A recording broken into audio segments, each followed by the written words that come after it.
IPL की qualifier 2 में RR और जीटी के बीच में भिड़ंत है। जो टीम जीतेगी वो फाइनल में पहुंचेगी और वहां मुकाबला होगा आरसीबी की टीम के साथ। गुजरात जहां आरसीबी से बुरी हार के बाद यहां पहुंची है, वहीं एसआरएच के खिलाफ जबरदस्त जीत के साथ यहां पर पहुंची है राजस्थान की टीम। क्वालिफायर या फिर कहें जो पूरा लीग का मुकाबला था, शायद उतना बेहतर लास्ट के इनके 6-7 मुकाबले नहीं गए थे, लेकिन एक खिलाड़ी जो इस पूरे आईपीएल में छाया हुआ है, वैभव सूर्यवंशी, जो अकेले दम पर इस टीम को लेकर आगे बढ़ा है, उस पर भी बात करेंगे। और किस टीम का पलड़ा ज्यादा भारी लग रहा है, हमारे साथ अंकित भी हैं और उन्हीं से जानेंगे कि किस टीम का पलड़ा ज्यादा भारी नजर आ रहा है। अंकित, गुजरात और एक तरफ वैभव सूर्यवंशी, क्या लग रहा है कि कौन सी टीम यहाँ पर ज्यादा मजबूत नजर आ रही है क्वालिफायर 2 के लिए? देखिए, अब जो है ना प्लेऑफ का समीकरण है, इसमें ज्यादा वाला जो जोर आप दे रहे हो ना वो ज्यादा खत्म हो चुका है। क्योंकि आप देखिए कल भी RR versus RR versus SRH में भी सबने बोला कि एसआरएच की टीम काफी मजबूत है, लेकिन आरआर मेन वक्त पे जो कहते हैं ना एलिमिनेटर जीता। क्वालिफायर 2 में भी जीटी दबाव में होगी, क्योंकि गुजरात ने जिस तरीके क्रिकेट खेला था उनको पता है कि हमारी बैटिंग कमजोर है, और आरआर के पास है कि अगर आरआर के लिए वैभव सूर्यवंशी पावर प्ले में चल गए, 6 ओवर में 70 रन भी आ जाते हैं ना, तो ध्रुव जुरेल ले दे के आरआर 200 पहुंचाई देती है, चाहे वो मुंबई इंडियंस का मुकाबला हो या आप कल का मैच भी देखें। तो ऐसे में जीटी के लिए खतरा है कि अगर जीटी के खिलाफ ले दे के कैसे भी 200 बन गए ना, तो गुजरात की बल्लेबाजी इतनी लंबी नहीं है कि अगर शुभमन गिल, जॉस बटलर, साई सुदर्शन अगर 110 के आसपास भी आउट हो गए ना, तो 90 रन बनाने में ही जीटी की टीम बिखर जाएगी। बिल्कुल, यहाँ पर आपने देखा कि एसआरएच की शुरुआत के विकेट गिरने के बावजूद करीब 200 के आसपास पहुंच गए, लेकिन वहीं अगर गुजरात के 50 पे अगर आप 3 कर दो तो फिर 150 160 तक जाने में इनकी हालत खराब हो जाती है। उस लिहाज से अगर आप देखेंगे तो पलड़ा यहाँ पर जैसा कि कहीं ना कहीं आरआर का भारी जरूर नजर आ रहा है, लेकिन ये भी तो समझिए ना कि शुभमन गिल, साई सुदर्शन, ये 15 ओवर से पहले तो रेयर आउट होते हैं। इनके दोनों के रन अगर आप देखेंगे 600 रन बना के हैं, तो ये भी आसान नहीं रहने वाला। और ग्राउंड भी अगर आप देखें, ये मुल्लानपुर का ग्राउंड है, जो कि छोटा, एक तरीके छोटा नहीं लेकिन बैटिंग के लिहाज से बेहतर ग्राउंड है, तो यहाँ पर आप देखिए आसान तो नहीं होगा उनके लिए भी, राजस्थान के लिए। देखिए, जब होता है ना कि अगर किसी टीम की बैटिंग लंबी नहीं होती, मुल्लानपुर का एवरेज स्कोर 220 के आसपास है। अगर शुभमन गिल की बात करें, साई सुदर्शन की बात करें, शतकीय साझेदारी भी मान लीजिए कर ली, जॉस बटलर की बात आई, जॉस बटलर ने भी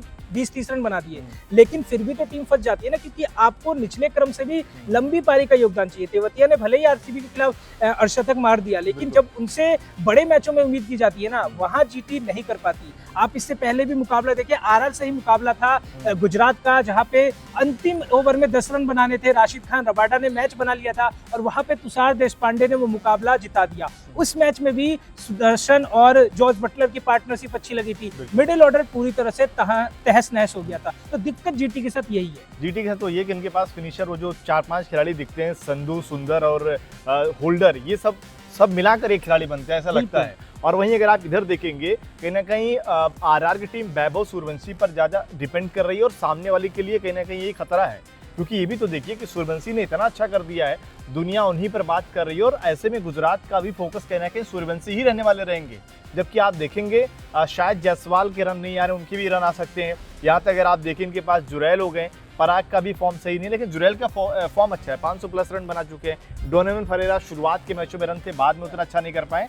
कुल मिला जुला कर अगर आप देखेंगे, सनाका या हेटमायर किसी भी खिलाती है आरआर, जो भी होगा, लेकिन इनके पास फिर भी बैटिंग का एक डेप्थ तो दिखता है। बिल्कुल, आपके पास ऑप्शन है, खिलाड़ी फॉर्म में नहीं है, लेकिन अगर मौका है तो कम से कम आप भेज तो सकते हो। जीटी के पास दिक्कत है कि वॉशिंगटन सुंदर अर्धशतक मार रहे हैं, लेकिन एक इंटेंट की बात होती है ना कि बॉलर को भी आगे पता है कि मैं वॉशिंगटन सुंदर को बॉल करा रहा हूँ। वही रबाडा जब वैभव सूर्यवंशी को आएंगे तो कहीं तो डर रहेगा ना कि वैभव सूर्यवंशी है, तो नाम का इफेक्ट पड़ता है, बल्लेबाजी का इफेक्ट पड़ता है। ऑलराउंडर बैटिंग करे, उसका नजरिया गेंदबाज के रूप में अलग होता है, और एक प्रॉपर बल्लेबाज बैटिंग करने आता है, उसके लिए प्लानिंग अलग होती है। तो जीटी के पास प्रॉपर बल्लेबाजी वाली जो चीजें है वो बहुत कम है। जेसन होल्डर आप खुद देखिए, वेस्ट इंडीज के लिए 7वें-8वें नंबर पर खेलते हैं, यहाँ आप उनको एज ए बल्लेबाज ग्लेन फिलिप्स की जगह ले आए। भले ही उन्होंने गेंदबाजी से बहुत बेहतर कर दिया, लेकिन बैटिंग तो कहीं ना कहीं करनी है ना। राजस्थान की टीम गेंदबाजी में फंस रही थी, गेंदबाजी से उन्होंने ग्रुप स्टेज में हारा था मुकाबला, लेकिन अब वो उल्टा कर रही है। मुंबई इंडियंस के खिलाफ भी उन्होंने बॉलिंग से मैच जीता, वहां पे एसआरएच के खिलाफ भी पावर प्ले में जोफ्रा आर्चर को खेलना शुभमन गिल और साई सुदर्शन के लिए भी आसान नहीं होगा, क्योंकि भारतीय बल्लेबाजों को बाउंस और तेज रफ्तार से परेशानी होती है, और गिल जो है वो आर्चर का सामना कैसे करते हैं ये भी देखने के लायक होगी। गुजरात की बॉलिंग जरूर अच्छी है, लेकिन रबाडा के अलावा बाकी जो बॉलर हैं वो किसी दिन भी पिट सकते हैं, चाहे वो हम सिराज की बात कर लीजिए। लेकिन इधर अगर आप देखेंगे नांद्रे बर्गर शुरुआत के मैचों में जरूर उनकी पिटाई हुई थी, पर ऐसा बॉलर है कि बड़े मैचों में जिस दिन ये है कि भाई सामने वाली टीम के ऊपर प्रेशर लगा हुआ कि आज का मुकाबला मस्ट भी नहीं, ये गेंदबाज और हावी हो जाएंगे। बिल्कुल जोफ्रा को आप देख रहे हैं कि मस्ट विन मुकाबले का अभी एसआरएच की उन्होंने जो हालत करी है, अकेले दम पर कहने के मैच खत्म कर दिया। आपने शुरुआत में देखा ईशान को, अभिषेक को, ट्रेविस हेड को आउट कर दिया, तीनों मेन गेंदबाज बल्लेबाज को। यही सेम यहाँ पर होने वाला है कि अगर जोफ्रा वर्सेस शुभमन साई ये मामला अगर आपने खत्म कर दिया तो जीटी का मामला खत्म हो जाएगा। लेकिन ये इतना आसान नहीं रहने वाला है इनके लिहाज से, क्योंकि दोनों जबरदस्त खिलाड़ी हैं। अब यहाँ पर वही देखना पड़ेगा टॉस को लेकर। अगर आप देखें, हमने देखा कि आमतौर पर इस आईपीएल में क्या हो रहा था, भाई रन चेस करने वाली टीमें जीत रही थी। बिल्कुल। लेकिन मुल्लापुर में हमने देखा, या फिर इससे पहले धर्मशाला में देखा कि जिन्होंने टॉस जीता या फिर जो टीम पहले बैटिंग कर रही है उन्होंने बैट आउट किया इस तरीके से कि इतने रन बना दो कि सामने वाला का मामला खत्म हो जाए, 250 बना दो। और यही समस्या जीटी के लिए हो सकती है, क्योंकि जीटी हमेशा टॉस जीतती है ना, तो वो सोचते हैं कि पहले बॉलिंग करते हैं, एक स्कोर मिल गया हमें और फिर हम उसका पीछा करेंगे। वही फंस गई वो आरसीबी के खिलाफ। आरसीबी को उन्होंने बैटिंग के लिए बुलाया और आरसीबी ने कहा कि चलो हम बैटिंग करते हैं और इतना बना दो कि भाई जीटी के बल्लेबाज पहुंच ही ना पाए। जीटी के लिए तो वो 2 पारी का स्कोर था। अगर जिस तरीके से 220 तो वही चीज है कि गुजरात के लिए समस्या ये है कि बैटिंग मजबूत करनी होगी। ये है प्लेऑफ्स, और राजस्थान की टीम जो ऐसी है ना, एसआरएच की टीम ऐसी है जो खौफनाक क्रिकेट खेलती है। वो अगर आउट होगी तो आपको 120 के आसपास भी निपट जाएगी, लेकिन ऐसा देखने को कम मिलता है क्योंकि इस सीजन राजस्थान ने बल्लेबाजी में रन बनाए हैं। हार उनकी कब होती थी, गेंदबाज रन लुटा देते थे। पंजाब के खिलाफ भी 220 के ऊपर रन था, वहां पे भी उन्होंने चेस करवा दिया। हाँ, डीसी के खिलाफ देखिए केएल राहुल की जिसमें पारी आई थी, वहां भी 220 से ऊपर था, वहां भी चीजें बदल गई। मतलब बैटिंग इनकी बहुत पूरी नहीं रही है। बैटिंग ने रन बनाए हैं, लेकिन समस्या गेंदबाजी की थी। और अब प्लेऑफ्स में उल्टा हो गया है। प्लेऑफ्स में बैटिंग तो चली, गेंदबाजों ने बॉलिंग भी बढ़िया कर दी है। सही कॉल लिया ना कि आपने नांद्रे बर्गर को फिर से लेकर आओ। वो ऐसा गेंदबाज है कि पिटाई जरूर हो रही है, पर आप उन्हें बैक कर सकते हो, क्योंकि बड़े मैचों में अच्छी बॉलिंग भी करेंगे, विकेट भी निकालेंगे। लेकिन यहाँ पर अगर आप देखें जो टॉस को लेकर, क्योंकि अगर गुजरात देखें, उनका कहीं ना कहीं एक ही टारगेट रहता है ना कि अगर 180, 90, 200 के आसपास टारगेट है तो कॉन्फिडेंस से चेस करते हैं। लेकिन अगर वही 220 या 230 हो गया तो इनका दबाव अलग आ जाता है, फिर ये कहीं ना कहीं कोलैप्स कर जाते हैं। और यही टारगेट होगा राजस्थान का अगर वो पहले बैटिंग करती है कि भाई 220 से ऊपर बना दो, ये टीम ऑटोमेटिक बाहर हो जाएगी।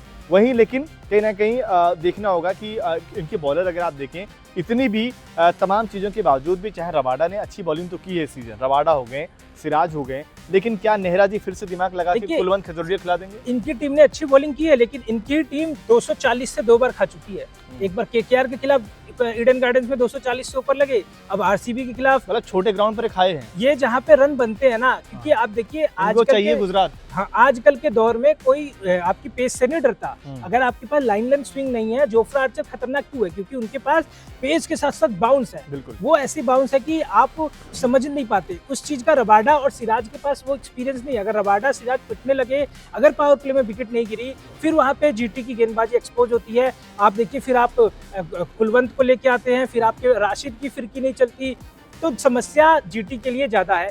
क्योंकि जीटी के पास अगर बॉलिंग वाली पिच नहीं है, रन लीक हो रहे हैं, तो आरआर के पास बल्लेबाज है वो रन बनाने के लिए। जीटी के पास 3 ही बल्लेबाजों पर निर्भर रहना पड़ेगा। ये मान के चल रहे हो कि जो छोटा ग्राउंड है वहां पर इनकी पिटाई होती है। इनके गेंदबाजों को बहुत बेहतर करने के लिए गुजरात जैसा बड़ा ग्राउंड चाहिए। और उन्होंने वो पिच ही अपने हिसाब से बनाई है ना। वो बोलते हैं ना कि अहमदाबाद में आ जाओ, हम देख लेंगे, हम हरा देंगे, क्योंकि आपने पिच क्यूरेटर का फायदा उठाया है, बड़े ग्राउंड का फायदा उठाया है। आपको पता है कि ईडन गार्डन छोटा ग्राउंड है, वहाँ पे रफ्तार से एज भी लगेगा तो छक्का चला जाएगा। धर्मशाला में भी होता है, मतलब ग्राउंड छोटा नहीं है, पर रन बहुत बनते हैं। बिल्कुल, तो यही चीजें आपको शायद इस क्वालिफाइड 2 में भी देखने को मिले। और आरआर का जो है ना, एक होता है कि एक टीम जीत के आ रही है मोमेंटम के साथ, एक टीम हार के आ रही है, तो थोड़ा सा दबाव तो उस चीज का पड़ेगा।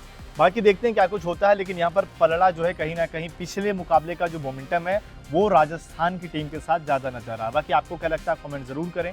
और वहीं स्पोर्ट्स नाउ पर अगर आप नए हैं तो चैनल को सब्सक्राइब भी कर लें। खबरों की रणभूमि में यहाँ शोर नहीं, सोच लड़ती है। जहां शब्द नहीं, फैक्ट्स वार करते हैं और हर सवाल खोलता है सच की नई परत।